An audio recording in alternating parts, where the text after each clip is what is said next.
Então, pessoal, essa é a correção do Agora é com você, páginas 13 e 14, tem como tema porcentagem.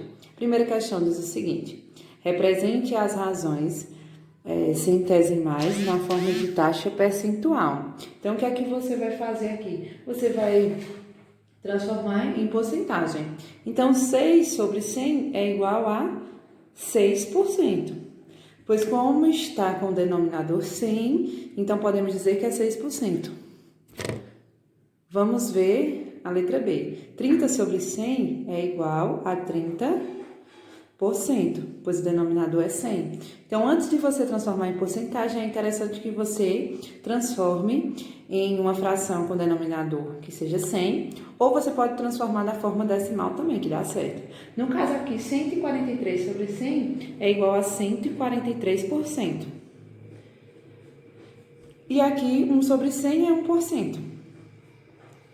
Já na questão 2, diz o seguinte: escreva as taxas percentuais na forma de razão centesimal e na forma decimal. Então, você vai ter que transformar em forma de razão, no caso que o denominador seja 100, e na forma decimal. Então, primeiro nós temos que 7% é 7 sobre 100. Pois se temos por cento, então a gente sabe que é 7 sobre 100. Após você fazer isso, você transforma na forma decimal. Então, se temos duas casas, 2 zeros, então teremos que andar duas casas decimais. Então, ficaremos com 0,07. Vejam que as casas decimais que eu falo para vocês é essa aqui, ó. Temos duas casas, pois temos 2 zeros. Aqui, no caso, nós já temos uma parte decimal. Então, primeiro vamos transformar na fração, é 1,8 sobre 100. E aqui nós vamos colocar esse valor, só que no caso a vírgula já está aqui e ela vai ter que andar mais duas casas. Então, pensem que ela vai ter que andar uma casa, ela vai estar aqui, andar outra casa. E esse espaço vazio você coloca um zero, tá certo? Então, vai ficar 0, aí 100, no caso 18, e você coloca a vírgula aqui, ó. Veja que a vírgula estava aqui, ela andou duas casas decimais, ó, ela estava aqui, então ela andou duas casas decimais, pois temos 2 zeros, tá certo? No caso aqui, você vai fazer a mesma coisa. Primeiro, transformar em fração, então vai ficar 49 sobre 100, e depois você vai andar duas casas decimais, então vai ficar 0,49. Veja que 2 zeros, duas casas decimais.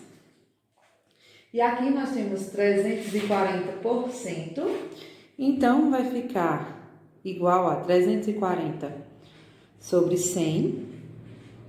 E iremos andar também duas casas decimais. Então, pense que a vírgula está aqui, ó. Quando não existe vírgula, é porque a vírgula está antes do número, então ela está aqui. Se ela vai andar duas casas decimais, então ela vai ficar entre o 3 e o 4. Então, nós ficamos com 3,4. Certo? Aqui você pode deixar esse zero ou você pode retirar, pois não faz diferença, tá certo? Veja que, novamente, nós temos duas casas, pois temos 2 zeros.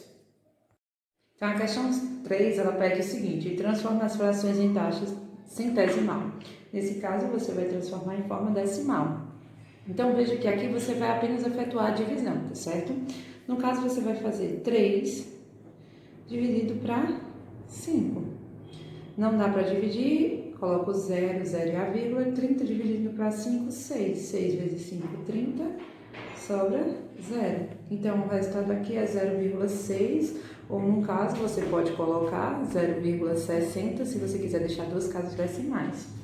Aqui você vai fazer a mesma coisa, efetua a divisão em todas as frações. Então, ao efetuar a divisão de 17 por 8, você vai encontrar o resultado de 2,125. Ao efetuar 1 dividido por 4, você vai encontrar o resultado 0,25.